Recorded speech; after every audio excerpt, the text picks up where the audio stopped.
Women Taking the Lead, Episode 4. But I wish I would have done my music career differently on the side and not spent 10 years trying to figure out what I should be doing. Hello, my name is Jody Flynn, and welcome to Women Taking the Lead, where we are all about creating blasts of inspiration to help you overcome self-doubt so that you can lead with confidence, integrity, and a sense of humor. Your future awaits, so let's get started.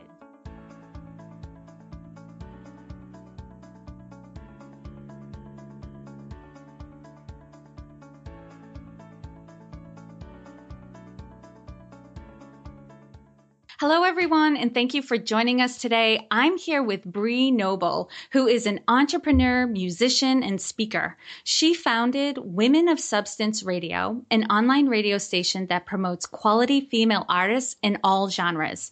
She launched the Women of Substance Music podcast in November of 2014, and her podcast has hit #1 in new and noteworthy for music, arts, and society and culture categories, and hit #4 audio podcast on all of iTunes. Well done. She draws on her extensive experience running her own music business, both as a solo musician and as an industry professional, to train and mentor other female musicians. Bree, that's just a little teaser for everyone. So tell us more about you and where you came from. Sure. Well, about the personal details, which aren't in there, I am a mother of 2 girls. They are 11 and 6. And my husband is an English professor at Azusa Pacific University. We are lucky enough to be able to live in the mountains near Yosemite. My husband teaches at a really unique program for the university that is basically learning about literature in the woods, which is really cool. So, and I love that with what I do, I can live wherever. I used to live in LA, and, that was great for being in the music industry and, having your finger on the pulse of what's going on. But I was really tired of the traffic and the smog. And so I'm really glad to be living up here in the mountains. As far as my background is in music and business, which you probably could guess from my bio. But the one thing that's not in the bio that I want to mention is I was actually born with glaucoma, which means that I was born legally blind. And obviously I had to deal with a lot of adversity as a kid with that and learn to operate in the world having limited vision.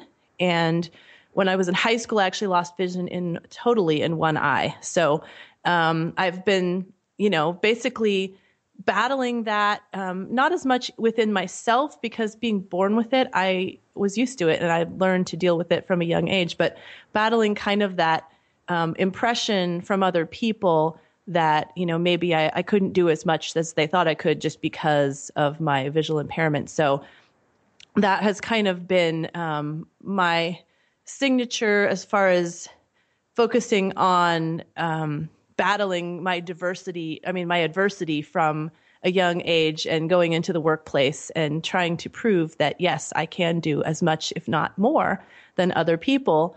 And so I worked as an accountant because I had a business degree, and I was doing music on the side. And I ended up working as a director of finance in an opera company. And that was an interesting experience because I got to see operas for free, which was really fun.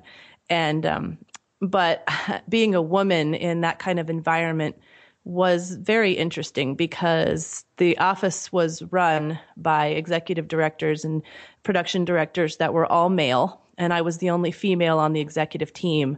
And that was difficult because it was like this old boys club kind of thing.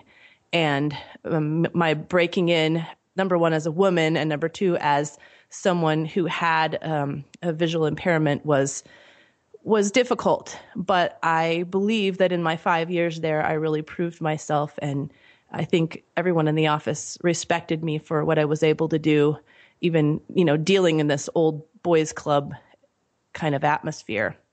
So, wow, yeah. So and then on the side, I was doing music, and once I quit that job because I had kids and it was just too much to try to do both, I ended up going into a career as an independent musician and touring around California and Oregon, performing at churches and moms groups and community organizations, fundraisers, and singing and speaking.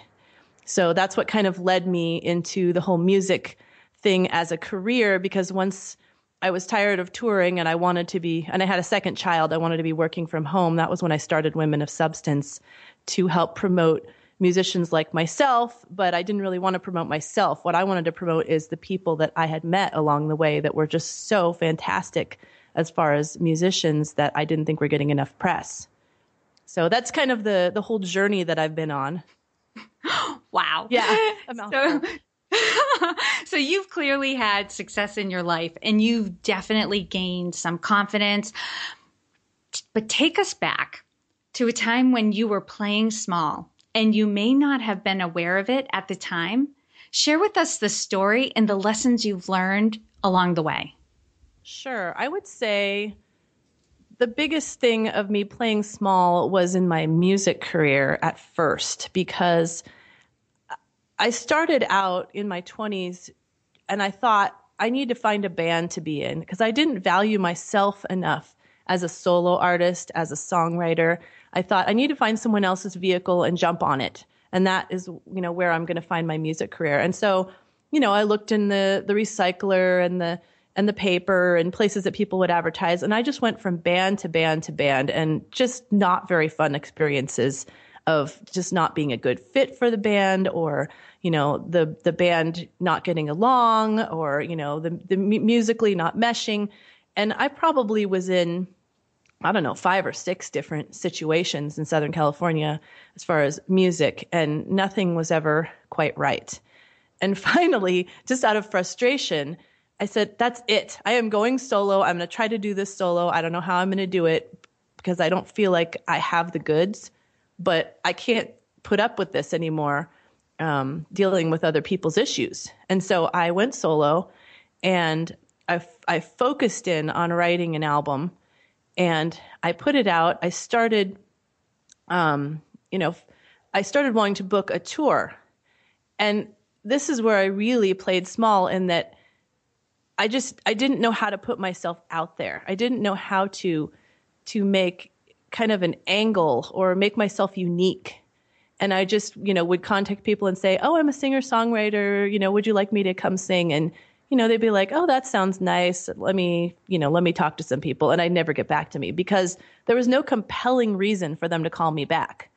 And I finally realized I need to have an angle. I need to create a program. I need to talk about something along with my music that's worth hearing, that's going to make me stand out to them.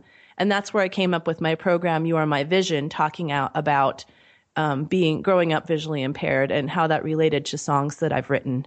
And that was where I finally found my niche as a musician. But it took me 10 years of trying to figure this thing out. And that's really great. And that's something I'm definitely hearing a lot more about, especially since I've started my coaching business, like the importance of having a unique brand.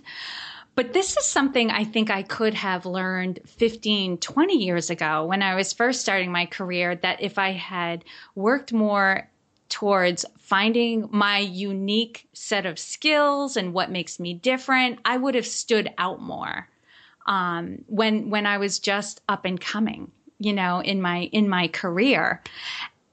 So that's fantastic, Bree. And how do you apply this day to day now? Oh, this is my big message to musicians that I want to get across in my whole mission in helping musicians, is that they need to find a way to be unique, to be original, and to stand out. Because in my experience with Women of Substance, I am looking at artists' bios all day long. And I can't tell you how many of them are just like so humdrum that I would never remember anything about that artist later. And so it's just, they're never going to stand out. They have no idea how many people they're competing against in the world of independent musicians. They need to find a niche and stand out. Find your unique brand and broadcast it to the world. Absolutely. Now share with us a time in your journey when you had a wake-up call. Take us back to that moment and share with us the steps that you took that led to your success. Well, the wake up call, and it is in relation to what I was already talking about. My wake up call was really being in the hospital. I have Crohn's disease also, and I got really, really sick in 2005, and I ended up in the hospital. And in that time when I was just so sick, I couldn't keep any food down. I was losing weight like crazy, and I just didn't know if I was going to get out of the hospital. I kind of had this moment with God where I said, God, I need to know what my purpose is in life. So when I get out of here, I can live that and not just kind of go along and live my days without, aimlessly. And that was really where I came up with the whole You Are My Vision and figuring out how, number one, how I was going to stand out as a musician and committing to being a speaker. I'd never been a speaker before, and committing to that as being part of my brand. And being willing to talk about that in front of an audience, because that is one thing that probably had been the reason why I had tried to find someone else's vehicle instead of being a solo artist, is that I didn't want all eyes to be on me, and have to talk about growing up visually impaired, because although, I was constantly having to deal with that, I didn't want to have to talk about it on stage, because I felt like, people then would be judging me by that and not by my music. And I wanted to be judged solely on my music. And I realized at this point when I was in the hospital, well, what's the point of that? What's the point of going on stage and not being your authentic self? You're not really giving all of yourself to the audience, and they're never going to connect with you. No. And, it's unfortunate that most of us have to have that near death or yes. and crazy, scary moment where we're faced with, is this it? And am I happy with how I've been living my life, for us to wake up and realize that, nobody's going to hurt us if we share more of ourselves. And I see a lot of people struggle with that when they're offered an opportunity, but it means people are going to be looking at them more, or they might have to do some public speaking or share some of their story. It freaks them out and has them hold back. I mean, even for myself, when I was, had the concept of this podcast and started to do the research, and I got really excited. And if the excitement wasn't as big as it was, I don't know what would have happened the moment came when I realized I'm going to have to share more of myself and, like my hard times and the struggles I have. And I need to be more transparent and authentic about my journey. Otherwise, I'm never going to connect to the people I want to connect with. I'm never going to help the people I want to help.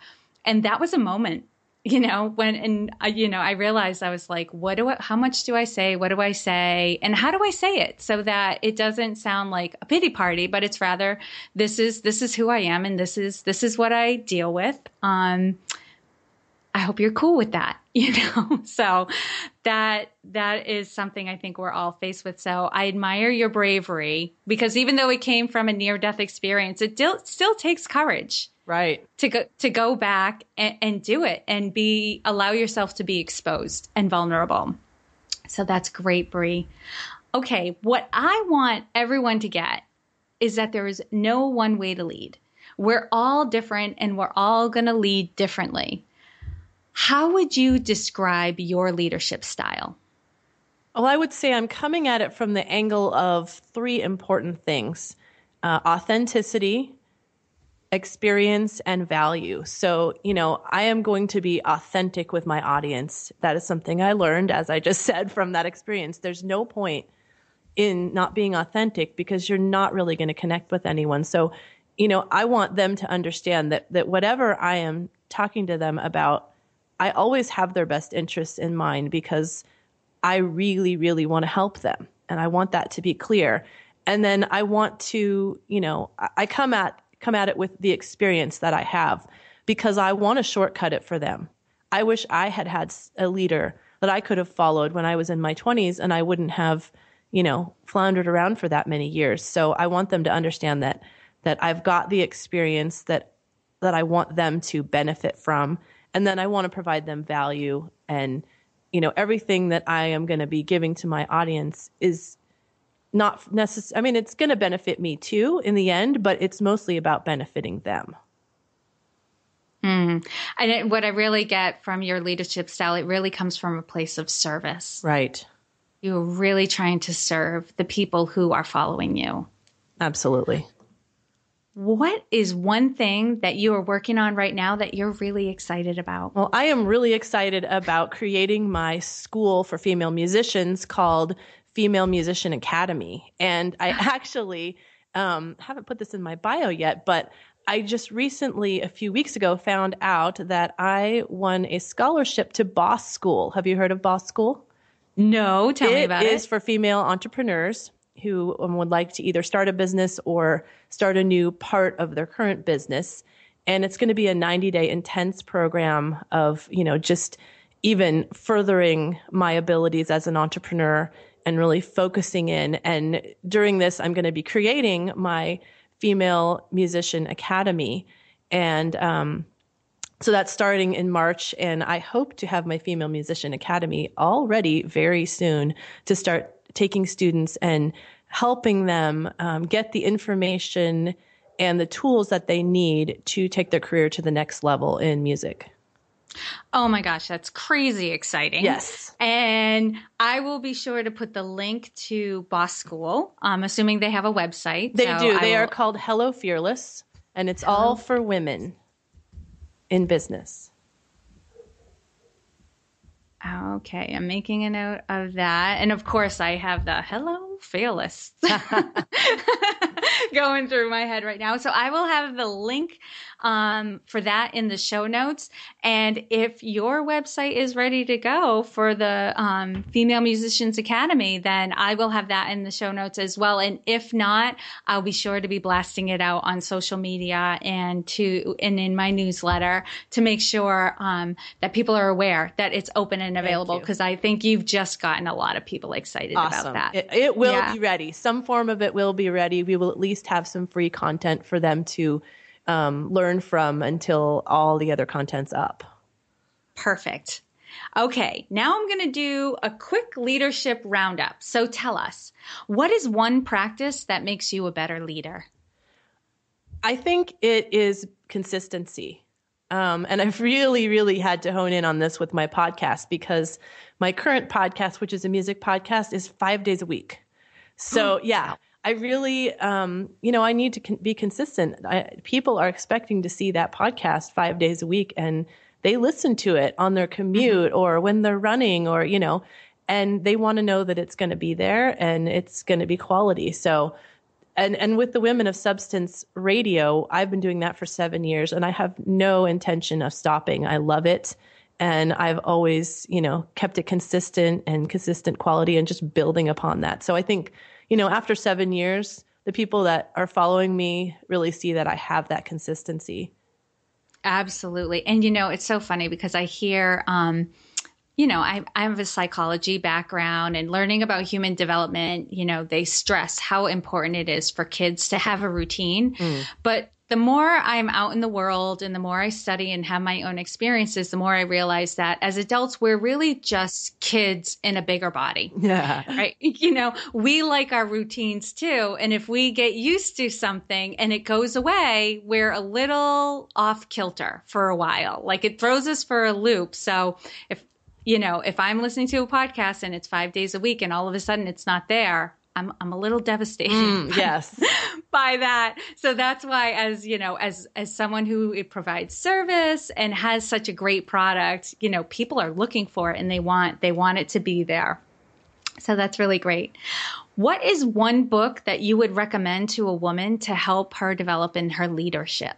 Actually, it goes along with what you were just saying about routine. I recently read The Miracle Morning by Hal Elrod. Have you read that? Yeah. Oh. I haven't, but I've been hearing it everywhere, and I have to download it. I'm putting a note. Yeah. The Miracle Morning you can get by it, Hal Elrod. You can get it on your Kindle. Actually, I think it's free on Kindle Unlimited if you have that on Amazon. It has been so good. I started it right before January, doing The Miracle Morning. Some people cringe at this, but I get up at 4 because I'm a mom that has to have my kid, get my kids up at 6:30 and get their lunches and get their backpacks packed and make sure they get out of the house on time. So I have been focusing on this routine that they go through in the book of let's see if I can remember the acronym is SAVERS, and it involves like, I don't have all the letters correctly, but it's like exercise. And it's very short. Like I only do exercise for 15, 20 minutes, not like running or anything, but, push-ups, sit-ups, all that, just to get your body moving.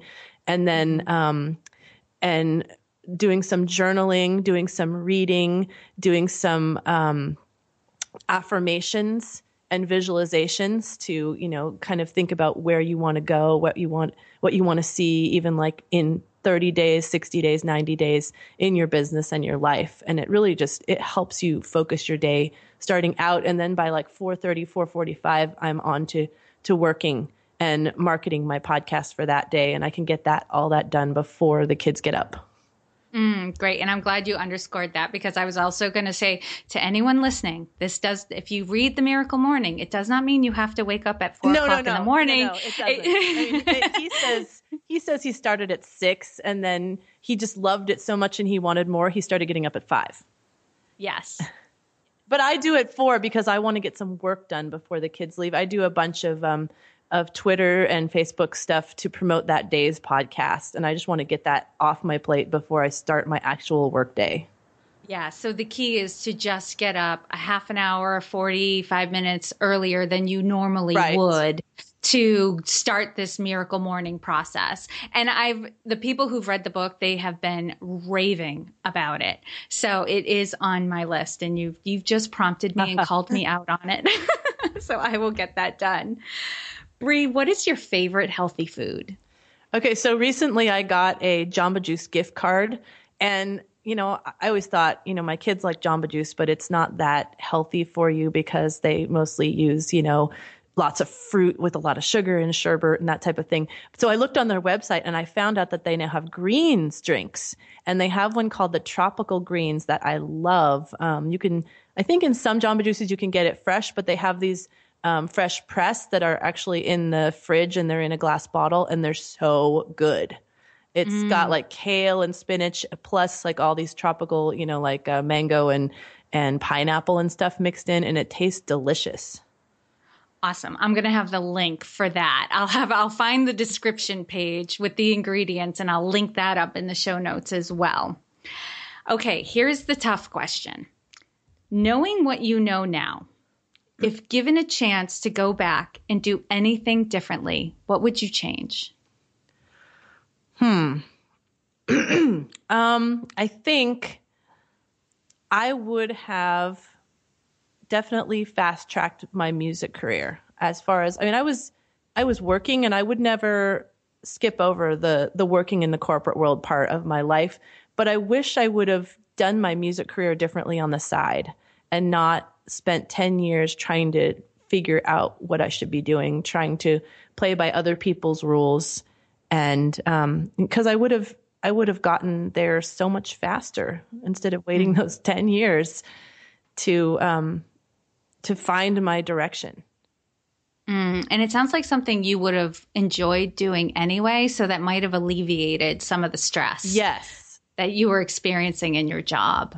That is so true, because my job did get stressful at the end. I worked for a nonprofit, and being the director of finance, there was always, more month and not enough money kind of thing, especially certain times of the year. So yeah, if I could have not had stress in my music career, that would have helped.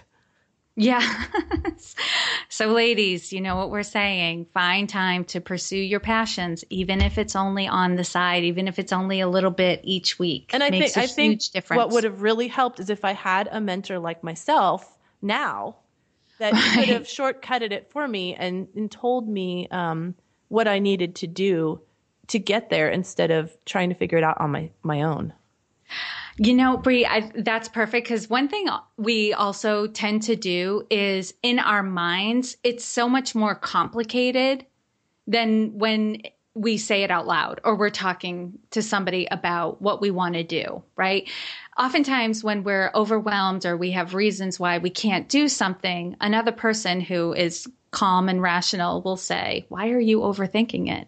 Why, right. Just dedicate a little bit of time, simplify, because when these ideas stay in our head and we keep them to ourselves, they're way more complicated than they need to be. So having a mentor who can help you figure it out and guide you through the process and simplify it, you can start pursuing your passion a lot quicker than if you were just trying to do it on your own. Love that. Great point. Okay, before we say goodbye to you, share with us a a success quote or a mantra and why it has meaning for you today. So I don't know the exact quote, but this is a Zig Ziglar quote that I love about if you work to help other people, then you will you'll get the benefit. I mean, if you help to get other people where they want to go, then you'll get where you want to go. Yes. And, I'll probably mash it up too, but I think it's if you help enough people, you'll get what you want when you help enough people get what they want. That's what it is. It's something like that. Something like that. And we should really memorize that because I love that quote. I've heard it a million times. I always botch it up a little bit, but I get the premise. I totally get it. That by being in service of other people, by helping other people realize their dreams, your dreams will come true. Right. Yes. All right. Lastly, what is the best way for our listeners to connect with you? Well, I would love to connect with you guys on Twitter. My handle is Bree Noble, BreeNoble, or Facebook. That's facebook.com/Bree Noble Music. And our website for the Female Musician Academy is going to be femalemusicianacademy.com, or you can also go to FE Musician, which stands for Female Entrepreneur Musician, which is going to be my podcast that it's going to be launching very, very soon. So you can look out for that on iTunes and go to femusician.com to listen to some interviews and some solo shows about how to improve your business of music. Bree, thank you so much for taking the time to inspire and enlighten us. We are all better for having met you. Thank you. Wow, it was incredible talking to Bree. She has such a powerful, moving story, and she's doing such great things out in the world. And we mentioned a lot, so I wanted to let you know you can find all the resources mentioned in this episode at womentakingthelead.com, or you can use the shortened link, which is womentl.com, and you can find Bree's episode in the podcast tab. Thank you all for joining me on Women Taking the Lead. And to strengthen you on your own leadership journey, I'd like to send you off with a quote from Marianne Williamson, so here goes. Our deepest fear is not that we are inadequate. Our deepest fear is that we are powerful beyond measure. It is our light, not our darkness, that most frightens us. We ask ourselves, who am I to be brilliant, gorgeous, talented, fabulous? Actually, who are you not to be? You are a child of God. Your playing small does not serve the world. There is nothing enlightened about shrinking so that other people won't feel insecure around you. We are all meant to shine as children do. We were born to make manifest the glory of God that is within us.